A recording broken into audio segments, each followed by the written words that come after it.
Hello students, I hope आप सब अच्छे होंगे। तो आज हम लोग कोऑर्डिनेट ज्योमेट्री पोर्शन स्टार्ट करने वाले हैं। ओके, सो जैसा कि आपको पता होगा कि कोऑर्डिनेट ज्योमेट्री एक बहुत ही सिग्निफिकेंट वेटेज होल्ड करता है in JEE Mains and JEE Advance. Okay, so coordinate geometry देखिए, कोऑर्डिनेट ज्योमेट्री का अगर आप वेटेज देखेंगे जेई मेंस और जेई एडवांस में, तो लगभग वो 13 से 20% का होता है। ठीक है, तो जो कि एक सफिशियंट अमाउंट ऑफ क्वेश्चंस आ सकते हैं उसमें। जनरली 5 से 6 क्वेश्चंस आप पकड़ के चलिए।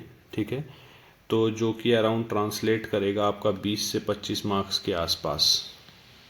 ओके, तो ये बहुत ही आपका सिग्निफिकेंट अमाउंट होल्ड करेगा।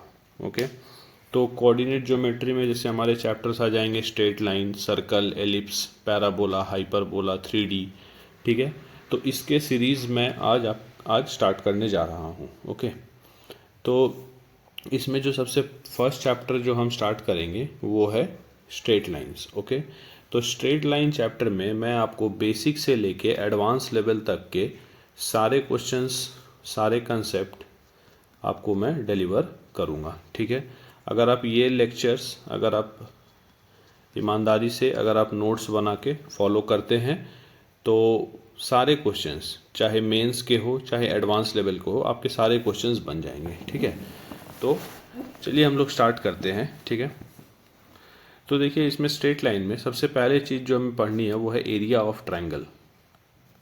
ठीक है, आपको मैं जितना पढ़ा दूंगा, देखिए वीडियोस जो हैं वो शॉर्ट लेंथ के वीडियोस बनाऊंगा। ठीक है, वीडियोस होंगे जैसे लगभग समझ लीजिए 10 to 15 मिनट्स के वीडियो होंगे, जिससे आप पे भी उतना जो है वो बर्डन ना पड़े। ठीक है, तो हम लोग जो है वो स्टार्ट करते हैं। तो स्ट्रेट लाइन में पहले देखिए क्या है कि ये है area of triangle. Area of triangle में क्या होता है, ये है कोऑर्डिनेट एक्सिस। ओके, यहाँ पे है a point A x1 comma y1। Okay, suppose एक पॉइंट B है which is x2 comma y2, और एक पॉइंट C है which is x3 comma y3। ठीक है, तो इन पॉइंट्स को अगर आप ज्वाइन कर देते हैं, ठीक है, इन पॉइंट्स को अगर हम ज्वाइन कर देते हैं तो ये फॉर्म करेगा हमारा एक ट्रायंगल। ठीक है, अब इसमें होता है कि अगर मुझे इस ट्रायंगल का अगर मुझे एरिया निकालना हो तो एरिया ऑफ ट्रायंगल हम लोग कैसे निकालते हैं, तो एरिया निकलेगा इसका मॉडुलस ऑफ, मॉड हम लोग इसमें रिप्रेजेंट करते हैं कि एरिया ऑफ ट्रायंगल कभी भी नेगेटिव नहीं हो सकता। ओके, तो ये हो जाएगा half x1 y1 1 x2 y2 1 x3 y3 and 1। तो ये हो जाएगा हमारा area of a triangle. Okay, ठीक है, तो देखिए ये जो चीज़ है ना, ये है डिटर्मिनेंट का साइन, ये है डिटर्मिनेंट का साइन। ठीक है, और ये हो जाता है मॉडुलस का साइन। ठीक है, मॉडुलस का साइन इसीलिए दिया गया है ताकि जो है वो एरिया जो है वो कभी भी नेगेटिव ना आए। ठीक है, अच्छा एक चीज़ आप ध्यान रखिएगा कि अगर आपको एरिया ऑफ इक्विलैटरल ट्रायंगल निकालना हो, एरिया ऑफ इक्विलैटरल ट्रायंगल, तो उसका एरिया होता है √3/4 इंटू साइड स्क्वायर। ठीक है, आई थिंक ये आपको याद ही होगा। ओके, और एक चीज़ याद रखिए कि सपोज आपको एक इक्विलैटरल ट्रायंगल ऐसे दे रखा है। ओके, और ये वाला जो साइड है वो है ए। ठीक है, सारे साइड्स ही ए होंगे, ये है हाइट। ठीक है, ये एंगल कितना होगा 60 डिग्री। तो अगर मैं यहाँ से देखूँ, अगर मैं इस वाले ट्रायंगल, जैसे मैं येलो वाला ट्रायंगल मार्क कर रहा हूँ, चलिए मैं रेड से मार्क कर देता हूँ, ये ट्रायंगल को अगर मैं देखूँ, ठीक है, तो ये जो डिस्टेंस होगा यहाँ से यहाँ तक, ये कितना होगा, ये जो डिस्टेंस होगा दिस विल बी a/2। तो इसको मैं यहाँ पे थोड़ा ऐसे बना लेता हूँ। देखिए ये डिस्टेंस है a/2, ये डिस्टेंस है h, ये है 60 डिग्री। ओके, तो यहाँ से अगर मैं tan 60 का अगर मैं फॉर्मूला लगाऊं, या फिर चलिए मैं ये साइड तो a होगा, यहाँ पे मैं sin 60 कर देते हैं। ठीक है, sin 60 कितना हो जाएगा, perpendicular by hypotenuse. So √3/2 will be equal to h/a। So यहाँ से अगर मुझे h निकालना हो तो ये हो जाएगा √3a/2 के बराबर। ओके, तो ये ध्यान में रखना है, ठीक है। ये है इक्विलैटरल ट्रायंगल का हाइट। ओके, चलिए आगे बढ़ते हैं। तो एक देखिए क्वेश्चन है कि if the coordinate of 2 points A and B are 3,4 and 5,-2 respectively,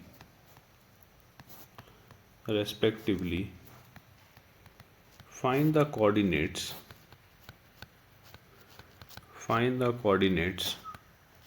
of any point P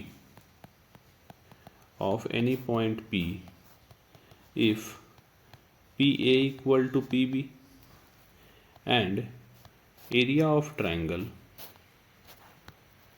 PAB equal to 10। ये क्वेश्चन दे रखा है हमें, ठीक है। तो इस क्वेश्चन को देखिए, ये क्वेश्चन बनेगा कैसे, ठीक है। तो शुरू करते हैं कि क्या क्या डेटा हमें दे रखा है। देखिए coordinate of 2 points A and B are 3,4, ठीक है। अच्छा, तो देखिए ये एक है लाइन जिसमें A का कोऑर्डिनेट है 3, A का कोऑर्डिनेट है 3,4, B का कोऑर्डिनेट है 5,-2। अब बोल रहा है find the coordinate of any point P का पॉइंट पूछ रहा है मुझसे, if PA is equal to PB, ये दे रखा है हमें, ठीक है। तो ये मान लेते हैं कि ये है एक्स अल्फा कॉमा बीटा या एक्स कॉमा वाई, कुछ भी मान लीजिए। PA इक्वल टू PB दे रखा है। तो अगर PA इक्वल टू PB दे रखा है तो मैं इसको अगर मैं स्क्वायर कर दूं, स्क्वायर नहीं करते हैं, मैं बताता हूँ स्क्वायर करने की क्यों ज़रूरत पड़ेगी। पहले देखिए PA, तो डिस्टेंस फार्मूला आई थिंक आपको याद होगा कि कोई भी अगर 2 पॉइंट्स हैं x1 y1 और दूसरा पॉइंट है x2 y2, इन दोनों के बीच अगर मुझे आपको डिस्टेंस निकालने की ज़रूरत पड़े, ठीक है, तो इसका डिस्टेंस कैसे निकालते हैं इन दोनों के बीच में, root over x2 minus x1 square plus y2 minus y1 square, ठीक है। यही चीज़ हम लोग यहाँ पे भी यूज़ करेंगे, ठीक है।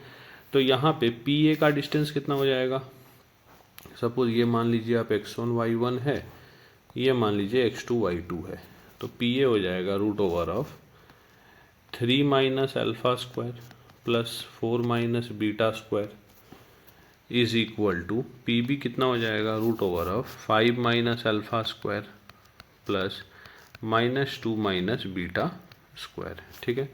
ये हो जाएगा, इसको थोड़ा सा यहाँ से साइड कर दीजिए, ठीक है। अब एक काम करिए, आप यहाँ से स्क्वायरिंग कर दीजिए both the sides, squaring both sides. Squaring करने से फ़ायदा क्या होगा कि हमारे जो रूट्स हैं वो हट जाएंगे। तो ये हो जाएगा 3 minus alpha square plus 4 minus beta square equal to 5 minus alpha square plus -2 minus beta whole square को आप 2 प्लस बीटा होल स्क्वायर लिख सकते हैं, ठीक है। तो ये हो जाएगा alpha square minus 6 alpha plus 9 plus beta square minus 8 beta plus 16 equal to alpha square minus 10 alpha plus 25 plus beta square plus 4 beta plus 4। Alpha square beta square जो है वो कैंसिल हो गया। क्या बचा आपके पास, -6 alpha minus 8 beta plus 25 equal to -10 alpha plus 4 beta plus 29, ठीक है। तो ये हो जाएगा 4 alpha minus 12 beta is equal to 4। तो ये हो गया alpha minus 3 beta equal to 1। ये हो गया 1 नंबर इक्वेशन, ठीक है। दूसरा डेटा आपको ये दे रखा है कि इस ट्रायंगल का एरिया जो है वो 10 है। एक बार मैं फिर से डायग्राम बना लेता हूँ एक बार, ठीक है। तो डायग्राम देखिए हमारा ऐसा था, ये है P अल्फा कॉमा बीटा, ये है A 3,4, ये है B 5,-2, ठीक है। देख लीजिए, ये मान लीजिए x1 y1 है, ठीक है, ये है x2 y2 और ये है x3 y3, ठीक है। तो एरिया कितना होगा, एरिया है 10 दिया हुआ है। तो एरिया हम लोग निकालते हैं हाफ मॉड ऑफ, मॉड किसका करेंगे, x1 y1 1, x2 y2 1, x3 y3 1, okay, equal to दिया हुआ है 10, ठीक है। अब देखिए इसमें करते कैसे हैं, बस इसमें याद रखना है कि ये प्लस साइन का होता है, ये माइनस, और ये दोबारा प्लस होता है, ठीक है। तो ये हाफ तो 2 के साथ उधर 2 मल्टीप्लाइड बाई 10 हो जाएगा 20। तो आपको यहाँ से ऐसे ओपन करना है, अल्फ़ा करिए, एक हॉरिजॉन्टल लाइन लगाइए, एक वर्टिकल लाइन लगाइए, ठीक है। उसके बाद इन जो बचा हुआ नंबर थे उसको क्रॉस मल्टीप्लाई कर दीजिए। 4 इंटू 1 कितना होता है 4, और फिर माइनस लगाइए और फिर -2 को 1 के साथ मल्टीप्लाई करिए, -2, ठीक है। ये हो गया। नेक्स्ट काम आप क्या करिएगा, सेम काम करना है आपको बीटा के साथ, बट बीटा में माइनस बीटा लिखना है आपको। एक हॉरिजॉन्टल लाइन, एक वर्टिकल लाइन, ठीक है। क्या नंबर बच गए, 3 इंटू 1 3, 5 इंटू 1 माइनस करके 5, ठीक है। ये हो गया। नेक्स्ट आगे बढ़िए। नेक्स्ट आपका है यहाँ पे 1, ठीक है। तो 1 के साथ आप करिए हॉरिजॉन्टल लाइन, वर्टिकल लाइन। क्या बचा, 3 इंटू -2 -6, -5 इंटू 4 -20 इक्वल टू 20, ठीक है। तो ये आपका कवर अप हो गया, ठीक है। ऐसे ही डिटर्मिनेंट सॉल्व होता है, ठीक है। अब देखिए ये हो गया 4 + 2 6 अल्फ़ा, 3 - 5 -2 और minus beta plus 2 beta, -26 equal to 20। तो 6 अल्फ़ा प्लस 2 बीटा हो गया यहाँ पे 46 के बराबर, ठीक है। तो यहाँ पे अगर इसको 2 से डिवाइड कर दीजिए तो 3 अल्फ़ा प्लस बीटा हो जाएगा 23 के बराबर। ये हो गया इक्वेशन नंबर 2। अब आपको इन दोनों इक्वेशंस को सॉल्व करना है। क्या इक्वेशंस है हमारे पास, अल्फ़ा -3 बीटा इक्वल टू 1। तो हमारे पास जो दो इक्वेशंस हैं वो है अल्फ़ा -3 बीटा इक्वल टू 1, और एक इक्वेशन है 3 alpha plus beta equal to 23, ठीक है। अच्छा, आपको क्या चाहिए थे, अल्फ़ा और बीटा के वैल्यू। तो इस इक्वेशन को आप 3 से मल्टीप्लाई कर दीजिए, तो हो जाएगा 3 अल्फ़ा -9 बीटा इक्वल टू 3, और एक ये इक्वेशन है 3 alpha plus beta equal to 23, okay. तो इन दोनों को आप सब्ट्रैक्ट कर दीजिए, माइनस माइनस माइनस, ये कैंसिल हो गया। -10 बीटा इक्वल टू -20, तो यहाँ से बीटा के बराबर आ गया 2। अब बीटा इक्वल टू 2 को आप इसमें पुट कर दीजिए, तो 3 अल्फ़ा प्लस 2 हो गया 23, 3 अल्फ़ा हो गया 21, तो अल्फ़ा का वैल्यू आ गया 7। तो आपका जो कोऑर्डिनेट P था वो आ गया 7,2, ठीक है, ठीक है। तो ये हो गया हमारा एक वैरायटी का क्वेश्चन, ठीक है। मैं आपको जो नेक्स्ट लेक्चर होगा उस नेक्स्ट लेक्चर में मैं आपको एरिया ऑफ पॉलीगॉन के ऊपर और कंडीशन ऑफ कोलिनियरिटी के ऊपर मैं आपको सवाल बनवाऊंगा, ओके, ठीक है। Thank you.